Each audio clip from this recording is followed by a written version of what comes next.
Oi! O vídeo dessa semana é uma continuação do último vídeo sobre menopausa e hoje eu vou falar sobre menopausa e a infertilidade. O caminho natural da menopausa na vida da mulher, ele se inicia mais ou menos na casa dos 50 anos, né? Um pouco mais, um pouco menos para algumas pessoas, isso varia muito, em que os ovários vão parando de funcionar e a mulher vai se tornando infértil, ou seja, incapaz de gerar filhos. Quando o médico dá essa notícia, a maioria das mulheres se encontra num dilema muito grande, porque elas têm que escolher se elas vão congelar os ovos ou não, caso elas não tenham ainda tido filhos, e se elas já têm filhos, se elas gostariam de ter outros e como isso vai afetar a relação dela com ela mesma, se ela é casada, né, com a família, tem toda essa relação. Tem uns espíritos de porco, vamos chamar assim, que são pessoas que viram pra você e falam: fica tranquila, você pode adotar, né? Como se o processo de adoção fosse uma coisa assim tão fácil, sabe? Que você vai ali, você acha uma criança na rua, aí você leva pra sua casa e aí agora já é seu filho. Só porque ela não pode ter filhos biológicos, não significa que ela queira adotar. É um assunto muito delicado e eu acho que é um assunto pra não ser discutido assim como se fosse um assunto super simples. As pessoas não sabem, mas adotar uma criança hoje no Brasil é muito difícil. Você fica anos numa lista de espera até aparecer uma criança. E aí você vai ter toda a entrevista de juiz da vara do menor, assistente social, para ver se você está qualificado para você adotar aquela criança. Eu já escutei histórias de mulheres solteiras que não conseguiram adotar os seus filhos, mesmo já tendo a criança ali preparada para ela adotar, porque o juiz disse que ela era só mais uma mãe solteira no mundo e que mães solteiras não são capazes de criar filhos sozinhas. Quando eu escutei isso, eu fiquei chocada, porque, esse juiz é um espírito de porco mesmo, né? 2, a criança tinha a oportunidade de ter uma formação, de ter uma qualidade de vida, né, de ser amada, e isso foi tirado dela porque o juiz achou que a mulher era uma mãe solteira e ela era incapaz, por ser solteira, de criar aquele filho.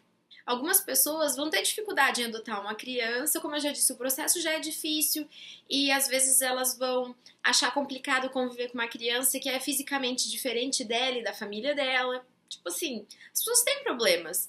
Nem pra todo mundo isso é um problema. Querendo ou não, eu acho que o jeito como a minha vida foi construída já me preparou para lidar de uma maneira um pouco mais tranquila com a infertilidade. A minha mãe, depois que engravidou de mim, entrou na menopausa, e aí quando eu tinha 6 anos de idade, o Gui entrou na nossa vida, que é o meu irmão, né? E as pessoas quando conhecem dizem: nossa, mas seu irmão é tão diferente de você. Eu falo: meu irmão tem algum irmão igual a outro nesse mundo? Porque você não se parecem. Né? E porque as pessoas elas querem ter esse gostinho de ver você falando: é porque meu irmão é adotivo. Elas querem escutar você falar disso, querem que o jeito que adotar uma criança as incomoda, que incomode você também. Mas eu tenho experiência com adoção dentro da minha casa, na minha família, com amigos, então foi sempre um assunto muito, pra mim, é muito tranquilo. Mas eu continuo não gostando quando as pessoas dizem: mas você pode adotar. Como se fosse muito fácil, porque como eu disse, não é fácil. Quando você racionaliza uma situação, fica mais fácil de você aprender a lidar com ela. Eu posso bater os pés no chão e esbravejar pra todo mundo que eu nunca vou poder gerar um filho. A questão é que gerar um filho não é a coisa mais importante da sua vida. A coisa mais importante da sua vida, se você quiser ter filhos, é todo o processo de criação, educação que você dá pra ele. Essa é a maior prova de amor que você pode dar pra um filho, e não se ele é biologicamente igual a você e se o DNA dele tem partes do seu DNA. Isso não é a parte mais importante. Já dizia o velho bordão que mãe e pai não é quem gera, é quem cria. E eu realmente acredito nisso. Porque só gerar a criança, você não precisa fazer qualquer esforço para gerar uma criança. O seu corpo faz esse serviço. Agora, para você educar, para você amar uma criança e dar todo o suporte para que ela tenha uma vida confortável, que é o verdadeiro ato de amor. Não se sinta, então, a pior pessoa do universo porque você não pode gerar filhos. Isso pode acarretar muitas dificuldades quando você entra num relacionamento. Porque às vezes você conhece uma pessoa que vocês dão super certo, só que a pessoa, o sonho dela é ter filhos biológicos com a cara dela, com os olhos, com o nariz do avô, essas coisas. e às vezes o relacionamento acaba não dando certo. Mas sinceridade, amiga, se o cara não quer ficar contigo, não quer casar com você, porque você não pode ter filhos biológicos, é porque ele queria uma fêmea pra parir, né? E não uma esposa, porque uma esposa, ela é uma coisa tão complexa e tão maior do que gerar uma criança. Eu acredito que a terapia é uma forma muito saudável da mulher aprender a lidar com essas dificuldades que a gente vai sendo acometida. É um local que a gente pode falar sobre as nossas inseguranças, sobre como a gente se sente sobre isso e o que a gente pode fazer para não se sentir mal por ser assim. Eu não posso ser hipócrita e dizer assim, nossa, eu às vezes nem lembro que eu não posso ter filhos biológicos e que é a coisa mais fácil do mundo lidar com isso. Não, não é. Sabe, você vê, parece que a partir do momento que você se torna infértil, você começa só a ver grávidas na rua, e é verdade. É lógico que eu ia amar poder ter filhos biológicos, né, de seguir essa linha da vida. Eu realmente ia ser muito feliz.